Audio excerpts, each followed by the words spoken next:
अंगर महाराष्ट्रातील आणि देशातील हवामान परिस्थिती संदर्भात ताजा अंदाज देणारे. आपण बघतो की आपण एक कमी दाबाचं क्षेत्र लवकरच तयार होईल अशा प्रकारचा अंदाज दिलेला होता आणि ते कमी दाबाचं क्षेत्र बंगालच्या उपसागरात ओरिसाच्या दरम्यान तयार झालेलं आहे. त्याचा पुढचा प्रवास कसा होईल किंवा काय हे आपल्याला बघायचं आहे, परंतु त्यापूर्वी एक सूचना मला असं करायचं आहे की आपण हवामान अंदाज बघत असताना ऐकत असताना मॉडेलचे अंदाज एलिनोच्या वर्षामध्ये अतिशय कमी म्हणजे 10 मी म्हणतो की 50% सुद्धा जुळत नाही आहेत. त्यामुळे अगदी मॉडेलमध्ये दाखवलंय तेच वातावरण प्रत्यक्षात येईल असं काही सांगता येत नाही. शिवाय दुसरी गोष्ट, अख्ख्या जूनमध्ये केवळ 57% पाऊस पडलेला आहे. म्हणजे खूप मोठी तूट आपल्याला बघायला मिळालेली आहे आणि त्यामुळे आता जुलैची सुरुवात जरी चांगली झाली असली, काही भागामध्ये चांगला पाऊस झालेला असला तरी सर्वदूर महाराष्ट्रामध्ये तो पाऊस पडत नाही, पॅचेसमध्ये पाऊस पडतोय. तर हवामानामध्ये असं घडलेलं आहे की या ठिकाणी आपल्याला मला सूचित करायचं आहे की जसा मान्सून पुढे सरकतो तसा मान्सूनचा जो मान्सून ट्रप जी आहे ती वरती सरकते. आता महाराष्ट्राच्या उत्तरेकडे ही ट्रप सरकलेली आहे आणि हळूहळू ही मध्य प्रदेश, गुजरातच्या काही भागामध्ये, उत्तर प्रदेशमध्ये किंवा दिल्लीपर्यंत त्याचा प्रभाव वाढलेला आहे. आणि आपण जर इकडे दक्षिणेकडे बघितलं तर दक्षिणेला आपल्याला विशेष वातावरण बघायला मिळणार नाही, कारण इकडे पाऊस आपल्याला कमी बघायला झालेला दिसतोय. परंतु त्या मान्सून ट्रप बरोबर किंवा मान्सूनचा आज जो आहे, गाभा जो आहे, तिथपासून तो वरती सरकतोय. त्यामुळे आता महाराष्ट्रावरचं पावसाचं प्रमाण थोडं जरी कमी झालं असलं तरी या कमी दाबाचा किती प्रभाव महाराष्ट्रावर पडतो हे आपल्याला बघायचं आहे. आता सुरुवातीला आपण महाराष्ट्रातली सध्याची म्हणजे 2 जुलैपर्यंतची पावसाची परिस्थिती काय आहे हे आपल्याला बघायला पाहिजे. आता परिस्थितीत बऱ्यापैकी सुधारणा झालेली आहे. आपण जर समोर बघितलं तर आता सुधारणा होते. पहिली सुधारणा या ठिकाणी आपल्याला अशी दिसते की कोकणमध्ये आता 25% फक्त घट राहिलेली आहे. मध्य महाराष्ट्रामध्ये म्हणजेच उत्तर महाराष्ट्र आणि पश्चिम महाराष्ट्रात मिळून 51% घट आहे. मराठवाड्यात 33% घट आहे. विदर्भात 22% घट आहे आणि एकूण महाराष्ट्रामध्ये 37% म्हणजे 63% आत्ताच्या आकडेवारीनुसार पाऊस पडलेला आहे. आपल्याला पश्चिमेकडून जरी या ठिकाणी तारीख देताना आपल्याला असं दिसतंय की 1 आणि 2 तारीख एकाच ठिकाणी दगडी दाखवली असली तरी या ठिकाणापासून तर या ठिकाणापर्यंत आपण बघू शकतो की मोठी प्रगती या भागामध्ये मान्सूनने आज केलेली आहे आणि त्यामुळे मोठा भाग मान्सून पुढे सरकला. आता केवळ थोडा पंजाब, हरियाणा, राजस्थान आणि गुजरातचा भाग राहिलेला आहे आणि हा 2 ते 3 दिवसामध्ये पूर्णपणे कव्हर होईल. त्यामुळे वेळेच्या अगोदर मान्सून हा देश व्यापणार आहे. आजच्या तारखेला जसा मान्सून देशभर पोहोचतोय तसं सुधारणा होते पावसाच्या पर्सेंटेजमध्ये. आता बघा 33% आपल्याला केवळ घट दिसते. याचा अर्थ असा होतो की 67% पाऊस पोहोचलाय काल. हीच बाब आपल्याला 38% होती. 38 वरून डायरेक्ट तो 5% त्याच्या जवळपास प्रोग्रेस झालेला आहे. म्हणजे एका दिवसात 5% घट कमी झालेली आहे. आता आपण जर पावसाच्या परिस्थितीवर प्रश्न आपल्याला असा विचारला जातो की तुम्ही अंदाज सांगता, मॉडेलमध्ये पाऊस दाखवला जातो, पण खरंच पाऊस पडतो का हो? मी बरेच व्हॉट्सअप ग्रुप हे सध्या ओपन ठेवलेले आहेत आणि त्या ठिकाणी मी काही प्रतिक्रिया देत नाही, परंतु मी त्या ठिकाणच्या प्रत्येक प्रतिक्रिया वाचत असतो. मी त्यावर काही रिॲक्शन देत नाही, परंतु एखाद ठिकाणी मला जर खटकलं तरच मी त्या व्यक्तीला रिमूव्ह करून टाकतो. परंतु परिस्थिती अशी आहे की शेतकऱ्यांमध्ये उदासीनता आहे. त्यांना त्यांच्या शेतात पडणारा पाऊस हवा आहे, त्यामुळे त्या उदासीनतेला आपण रोखू शकत नाहीत. या ठिकाणी आपल्याला दिसतंय की गेल्या 48 तासामध्ये महाराष्ट्रात कोकण किनारपट्टीला काही ठिकाणी मुसळधार पाऊस झालेला आहे. विदर्भामध्ये सुद्धा आज खूप चांगला पाऊस झालेला आहे. मराठवाड्यामध्ये आणि उत्तर महाराष्ट्रात देखील पावसाने हजेरी लावलेली आहे. पण या भागामध्ये पावसाचं खूप प्रमाण कमी आहे आणि त्यामुळे या ठिकाणची जवळपास आपण त्याला या ठिकाणापर्यंत जोडू शकतो आणि या ठिकाणा कमी असलेल्या पावसाच्या विभागातून ज्या प्रतिक्रिया आहेत त्या निगेटिव्ह आहेत. त्याचं कारण असं की या ठिकाणी पाऊस पडतच नाही आणि याच भागाला आपण पर्जन्य छायेचा प्रदेश म्हणतो. सह्याद्रीच्या उंच रांगांच्या पश्चिमेकडून पाऊस पडतो, पूर्वेकडून पडत नाही आणि हे एल वर्षामध्ये या ठिकाणी दुष्काळी परिस्थिती निर्माण होण्याची शक्यता देखील असते. आपल्याला CFS मॉडेल असं दाखवतंय की विदर्भामध्ये आणि कोकण किनारपट्टीला पावसाचा प्रभाव वाढणार आहे या आठवड्यामध्ये. मात्र हा जो मधला भाग आहे या ठिकाणी मात्र पाऊस कमी राहणार आहे. त्यामुळे जरी वादळी प्रणाली विकसित झाली तरी त्याचा फायदा हा मधल्या भागाला म्हणजे पर्जन्यछायेच्या प्रदेशाला फारसा होणार नाही.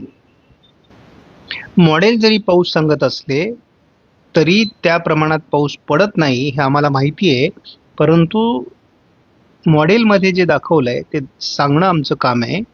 आपण या ठिकाणी विदर्भामध्ये उद्या पावसाचं प्रमाण अधिक राहण्याची शक्यता बघतो.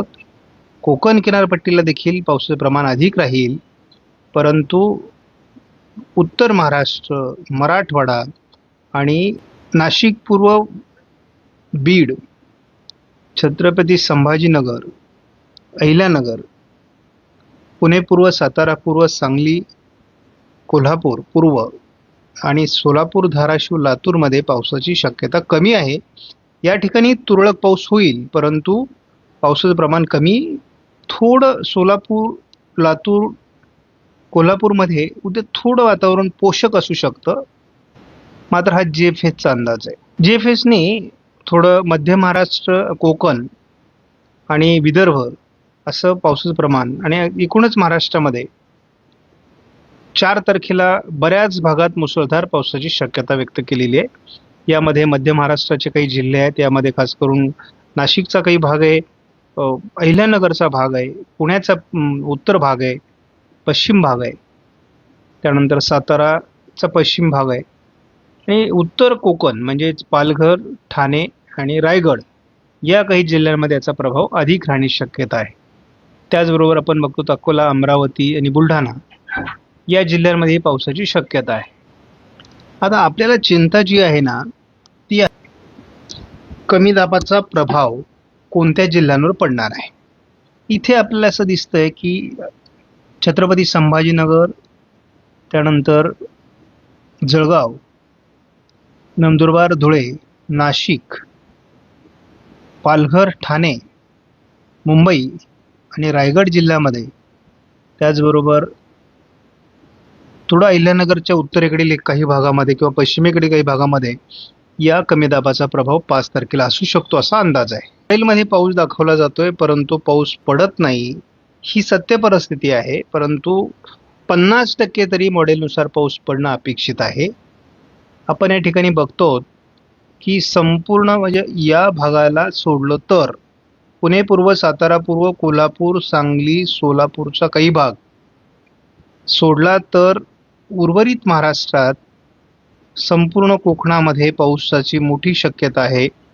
उत्तर महाराष्ट्रात उद्या पावसाची शक्यता ECMW मॉडेलने दाखवली. विदर्भात प्रमाण जास्त असेल आणि थोडं सामान्य प्रमाण मराठवाड्यातही असण्याची शक्यता आहे. मी पुन्हा वाक्य वापरतो, एल निनोच्या वर्षामध्ये कुठल्याही मॉडेलचे अंदाज हे 40 ते 50%च येतात, 100% येत नाहीत. भारतीय हवामान खात्याने जे कमी दाबाचं क्षेत्र बंगालच्या उपसागरात दाखवलंय त्याचा प्रवास या ठिकाणी 4 तारखेला विदर्भातून वरती होणार आहे.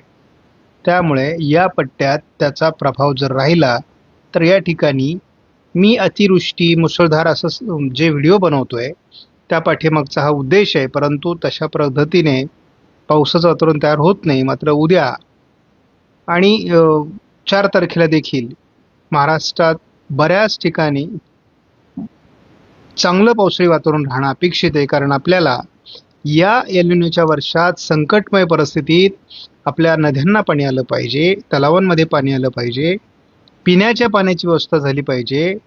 त्यासाठी आपल्याला हे अंदाज अतिशय महत्त्वाचे आहेत. मी अनेक वर्षाच्या अनुभवानुसार ECMW मॉडेलवर अधिक विश्वास करतो.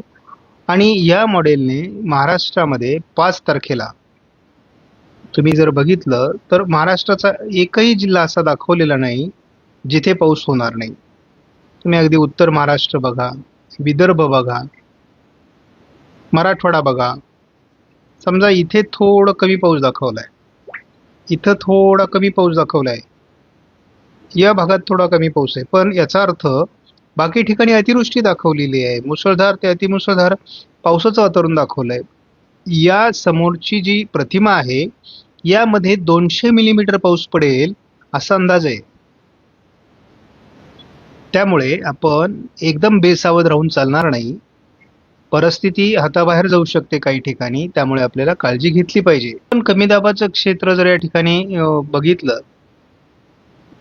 तर ते महाराष्ट्राच्या दिशेने येणं अपेक्षित आहे आणि त्यांनी जर महाराष्ट्रावर 4-5 तारखेला प्रभाव टाकला तर महाराष्ट्रात चांगला पाऊस होईल.